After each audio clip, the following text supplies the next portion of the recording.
Yeah, you like these glasses? Yeah, sorry, these are my in-helmet motorcycle glasses. So whatever, I look like a goof. I'm just gonna keep wearing it anyway. I don't look like a goof, I look cool. XR back here with the upper triple still off because if you saw the last video, we're still trying to wait for a small part. This video is about the Paramotor and the lack of it. That's because it's gone. We don't have it anymore. I got rid of it. I feel like I need to make a video sort of explaining what happened there with that and why we are where we are now. You know, like when YouTubers go, man, this video is really hard to make.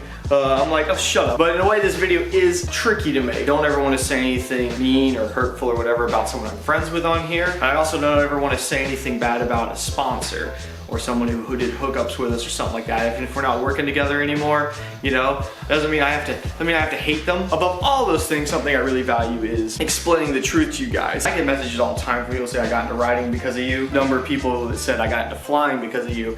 And one thing I would hate is if somebody was watching those videos and they were thinking about it and then suddenly saw I stopped making them, wouldn't know what happened. Why is Jake not flying anymore? Maybe it's not cool, maybe it's not fun. I don't want you to think that, but it's a very complicated story as to why it's not here anymore. I think I'm gonna go jump out on the bike. It's been a little while since I did a good ride on the FZ07, so let's take that bike out, take a quick ride around and kind of explain the story. I've flown right over this field before. I always used to run into hot air balloons that would come up kind of this way and land over here. That happened a handful of times to me. I mean, it's supposed to be like this cool thing if you're out paramotoring and you run into a hot air balloon. Out back this way was kind of in the area, and out there was kind of the main areas I flew in when I would go out and fly. I think I got most of those flights on YouTube. I always had a GoPro on me or one of my action cameras because there were several that had like horrible audio. But let's get to the heart of it. Why am I not doing it anymore? So where this all started at though, this whole paramotor thing, seen my boy Woody's gamer tag, he was doing these videos on YouTube like he's flying, and I was like, say what? You can just put the backpack on and go right out of the field and fly. You don't need no special license. Some guy could just train you on the weekends. So I got real wrapped up in it. I started watching more and more people do it. I saw the old Tucker guy. I think everyone kind of knows about that dude by now. Fiat. Neat. One arrow is pointing in one direction and one arrow is pointing in the other direction. What do we do? Jesus, take and then do it with Dan came to town. And I was like, Dan, check out these videos. He was like, oh my God, can we do this? I was like, I think we can. Let's hit up a company that makes these things and see if they'd be interested in working with us. And we got this company Blackhawk on board. So we made an agreement that said, give us the equipment, train us how to fly. In return, for a certain period of time, we'll make videos about, you know, flying this equipment, using it. So we said, look, we won't work with any other companies as long as we're working with you. I'm gonna throw some details in here at times that may not initially make sense, but they'll kind of come back around later. They're gonna freaking learn to fly with backpacks, you know, fan backpacks. Like, this is the coolest thing. I'm going really slow. I forget, you know. I don't want to talk crap about the company, but I have to kind of explain what happened during training because it is sort of pivotal to the story. One of the first things that happens, we were supposed to be with this guy who's going to train us, and he wasn't there. Apparently, he had like worked 5 weeks in a row or something without a day off, and was just like about to snap. Very understandable, but you know, not a great situation for the people who are, you know, flying from out of town to come go to training. We only had so many days. Hello, llamas. So we get thrown in with these other two instructors who kind of tag team the thing. They're a husband and wife, and they were great. They were really good instructors, but the problem was they already had 2 students and now they had 2 more. You could tell this was going to cause some problems. I didn't really want to show this like in the video. I'm trying to show things well, and I'm like, well, it's a rare incident. I spent half of training basically with my glider's brakes too long. So I guess they come out of the box really long. If you're not using what's called like a weight shift harness, which is what I was using. If you're using one up here, your things are a little higher. You have to do these things where you're running down the field doing this stuff called kiting. When your brakes are too long, you can pull this thing down to your ankles. It really doesn't do very much. The very first day I was out there, I was using one of these schools gliders, and the brakes were adjusted proper on that thing, and I was like instantly killing it. I was like, oh man, this is awesome. It's like balancing a broom on top of your finger.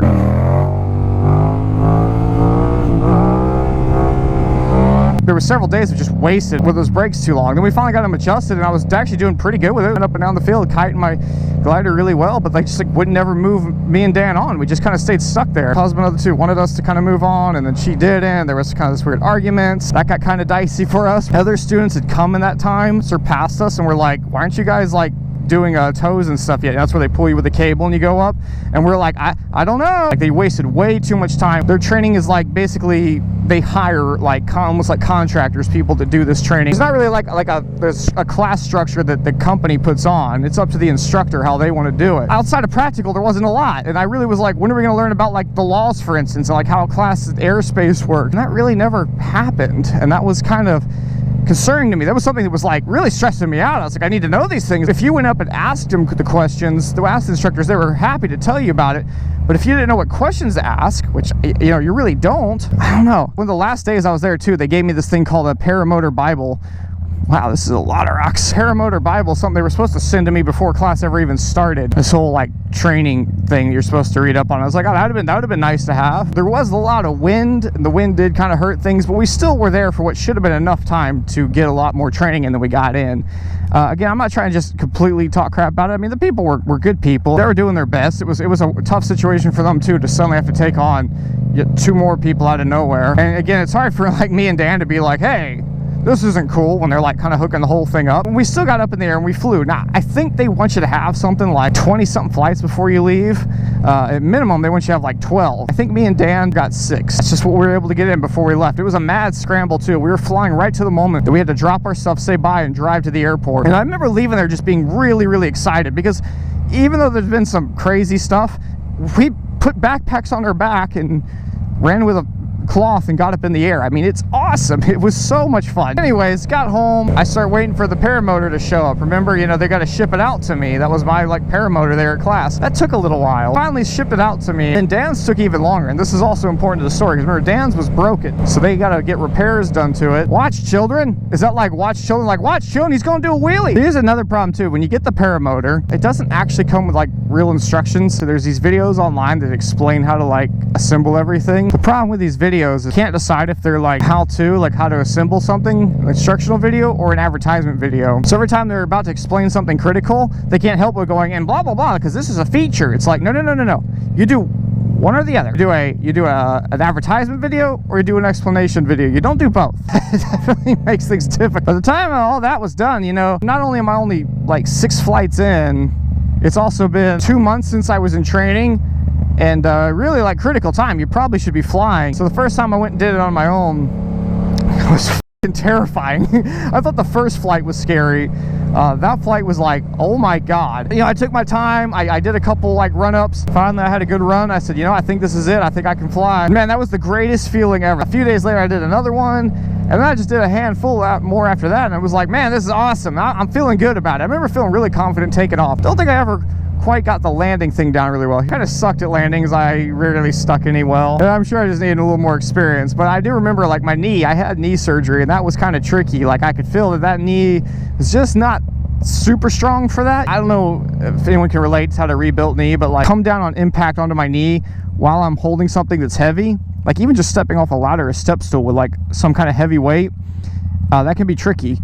Look at the sidewalk. What a cute little sidewalk. Flying was great though. I was having a good time with it, but I would get a phone call every once in a while from the Blackhawk people, and they would ask me why I do it with Dan wasn't making videos as we had promised to do. Dan's my boy. I hate to say it, but I mean, he just wasn't comfortable doing it, man. That's just it. I know he's never really addressed it, and I kind of hate to have to address it for him, but it's just a part of the story, you know? Dan wasn't comfortable doing it. I don't think it's even really a surprise if you paid attention. If you watched that last flight he did, where he came out here with me, that was the last time he flew it. And man, you know, it was a rough flight, but it also really wasn't. Like, if you actually pay attention, it was more like his nerves. I so thought he was going to go into the trees on takeoff, but he didn't. He did not go into the trees. And he lived to tell about it. Take this, hey, take that, take that. Blackhawk keeps pestering me saying, why isn't Dan making his videos? I understand why they're upset. I mean, they hooked us up with all this equipment. They trained us, kind of. And Dan's not making the videos. I'm trying to talk to Dan about it. You know, I get him to come out here that one time, and he does actually fly. But it just got to this point where after that, I'm literally calling Dan up like once a week. And we do that anyway, because we're just little girls like that. But every time I speak to him, I'm like, hey, why aren't you flying? And I can tell he's just getting more and more annoyed. And he's finally getting to a point where he's not taking my phone calls, because he knows I'm just going to pester him about why aren't you flying. And the Blackhawk people keep telling me, why isn't he flying? And I start asking him, well, why aren't you asking him that? Why don't you guys talk to him and try to see if he can figure something out with him? I can only do so much. I can only talk to him just as much as you guys can. And outside of that, the only thing I can really do is try to uphold my end of the deal. They seem like understanding. They're annoyed, understandably, but they seem to like kind of get it. Like, okay, you're doing your part. I ended up having a little bit of an accident. This, fortunately, was the last time I ever flew. I'm coming down for a landing, and basically I roll my ankle, and I roll it really, really bad. I had it checked out, and they said it just was your Achilles tendon. You just stretched the hell out out of it. It just takes a while to heal. So I can't fly, really. I can't like make my videos. I certainly can't run with a backpack on, but that's all right. I'm healing up from that. And it was around that time I actually started thinking about maybe getting like a trike or something. It literally bolts onto my existing paramotor and it turns it into a trike. And I'm like, you know, that might be the ticket. I already kind of suck at landing with my knee, and now I rolled my foot real bad. Fast forward a few months later, I've almost healed enough where I'm like kind of lightly jogged, and guess what happens? I get rear-ended. That really screwed me up. I was actually in physical therapy for like 3 or 4 months, maybe it was longer, I don't know. I didn't really talk about it too much on the channel because nobody wants to hear about you and your aches and pains. Everyone hurts, whatever, right? Now, anything I pick up, it's more than like 30, 40 pounds. I end up definitely feeling it later. Now that paramotor is supposed to be like 45 pounds or something, right? Nobody wants to talk about like how much their paramotors actually weigh like ready to fly. And they weigh like 70, 80 pounds or something. Fuel is not light. I kind of figured out really quickly. I'm like, I don't think I'm gonna be able to fly this thing. Now I'm like, you know what? That trike sounds like a good idea right now. So I contact Blackhawk. I'm like, look, we got to get this trike thing going. He gave me a price, and the price was, you know, it was okay. Oh, hi goats. Oh, I'm making him run. I'm sorry, little goats. I did ask him if I could just save up for a couple months before I bought it. So I was trying to allocate my money like a certain way, you know, like I don't want to just like go, okay, and yank a bunch of money out unless I really have to. I told him this was going to take me 3 months. I think it took me 2 months. I called him back. I said, hey, I'm ready to buy that trike. I know this sucks because I hate like talking about the sponsors like this, but this is, you know, this is how it went down. They were really mad at this point because they was like, look, you haven't been making videos for like 4 or 5 months or something now. Dan is never making any more videos, clearly. Like, what the hell's going on? You know what's going on with me. I got hurt, and then I got hurt again. You guys have kind of always been in the loop of this. I always let them know what was going on. And Dan doesn't want to fly. You know, as I said to him, if you've been talking to Dan about this, or are you only talking to me about it, expecting me to like... I'm not Dan's manager, you know? That's how I was basically being treated. Basically, everything was up to me to like contact him and make it all work. Guys, I can't fix this. You got to talk to him. I'm sorry. Again, I understand their frustrations. I totally understood it. I'm not selling you any of this stuff unless you figure out what's going on with Dan. For the final time, I remember calling up Dan, talking to him about the whole paramotor stuff. He told me he was going to call the company and try to work out a deal. He was trying to buy the thing off of them just so he could kind of get out from this whole contract deal, and I think he was going to set somebody else up with it or sell it to someone else. I don't know. But they basically were like, no. They weren't going to sell the paramotor to Dan and get him out of the contract, and that wasn't what they signed up for. So then I don't know whatever ended up happening with his stuff, but they was just like, nothing happened. And I kind of sat there in limbo for like over a year. A lot of people told me during all this time, they said, Jake, you know, you could just like buy, there's third-party trikes out there that'll fit your paramotor. A lot of people just build their own trikes for those things. They're not that complex. I've seen numerous videos where people built their own. And a lot of people said, why don't you just do that? And I guess in my head, I was always like, look, I'm trying to at least if I'm gonna do this thing and fly this thing, I need to try to honor the agreement. And the agreement was not to work with like a third, you know, only to work with that company. I don't work with other companies that make paramotor equipment. Look, if I can't get their trike, I'm not going to be putting a trike on this thing. So as the time it came closer for me to move, I was like, you know, I got to decide what I'm doing with this thing. And I made the decision. I was like, you know what? It's not what I want to do, but I was like, I think I'm just going to send this thing back to them. And for as far as whatever they want to do with Dan, that's between them and Dan now. Hey, doggy. Let's go. Come on. If you saw those videos and you were like, man, I want to get into flying, do it, man. It's awesome. Give you a few of the guys I really like to watch. There's Tucker Gott. You'll run into him pretty fast. There's Woody's Gamer Tag. That's the dude that got me all into it. There's this Kyle Oakley guy. Kyle Oakley. I like that dude. He's just a cool dude, man. And if you're wondering, Jake, is that it then? You're never going to fly again? Is this the last in the Paramotor series, in this little series thing? I don't know. At least for now it sure is. I don't have any plans to do this right now. At this point in my life, things going on, it's definitely down on the back burner. I mean, I got a kid coming soon, dude. I got a lot of stuff happening. You know, I have my second kid. That's going to be busy.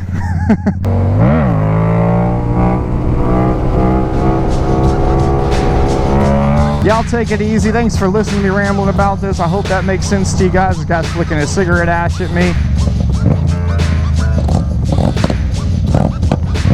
Look me up the garden snake.